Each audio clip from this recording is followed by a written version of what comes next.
Hello and welcome to Finextra TV. I'm Niamh Curran, reporting from EBAday 2024 in Lisbon. I'm joined by Sulabh Agarwal from Accenture, who's going to be talking to us about payments transformation. Hi Sulabh. Hi Niamh. Are you doing well today? I'm doing great.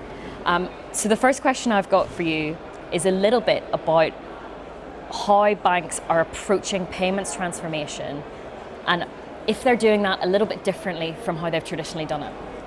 I was talking about this exact same topic at my panel earlier today with Bruno from BNP and Simon from Citi. And the discussion was there's so much going on in payments, right? We know there's regulatory initiatives in form of the whole SEPA Inst payments, there's ISO work which is going on, and on top of it, if you look at the long list of EPI, digital euro, and the various product initiatives, like people want to launch new products and be able to compete against, the newcomers and, right? So the portfolio is full.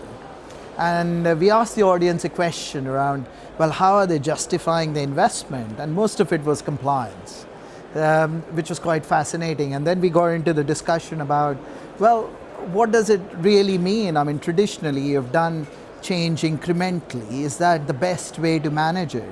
And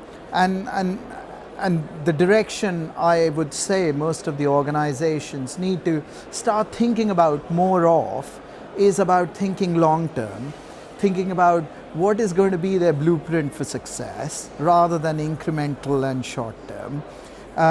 When they are thinking about the blueprint, they're opening the bonnet once and fixing a few things as they anticipate the future, and doing it in a way where they are not just fixing through a lot of tactical solutions, but fixing the core as well. That's great, thank you. And thinking about this sort of future-looking perspective, one of the big technologies on the horizon that's cutting across all of this is generative AI. Yeah.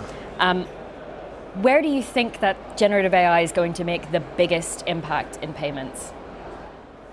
There are multiple places in payments where Gen AI will make an impact. So I think on the technology side, it'll have a huge impact.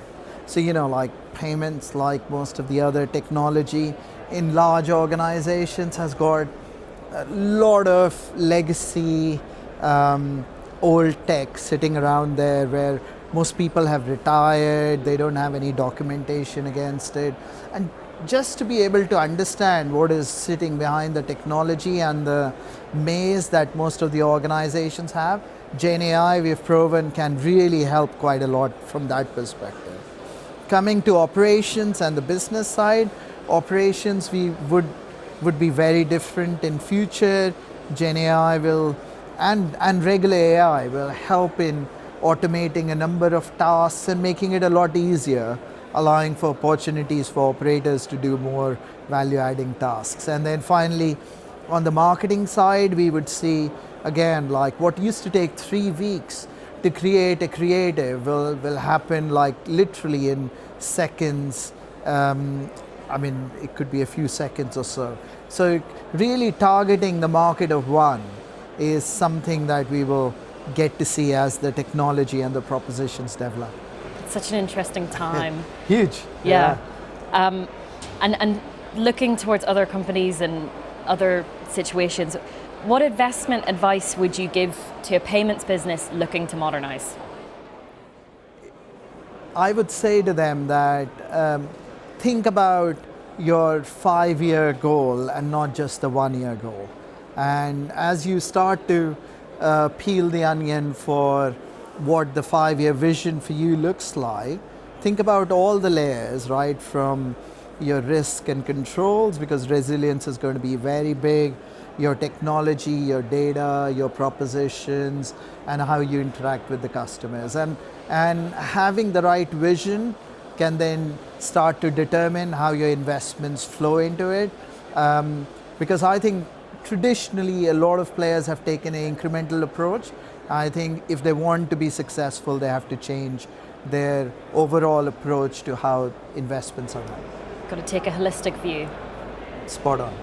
Well, I won't keep you from the conference any longer, but thank you so much for the insights you've shared with us. And yeah, I hope you enjoy the rest of EBA Day. Thank you so much, Neve. It was a pleasure to be here.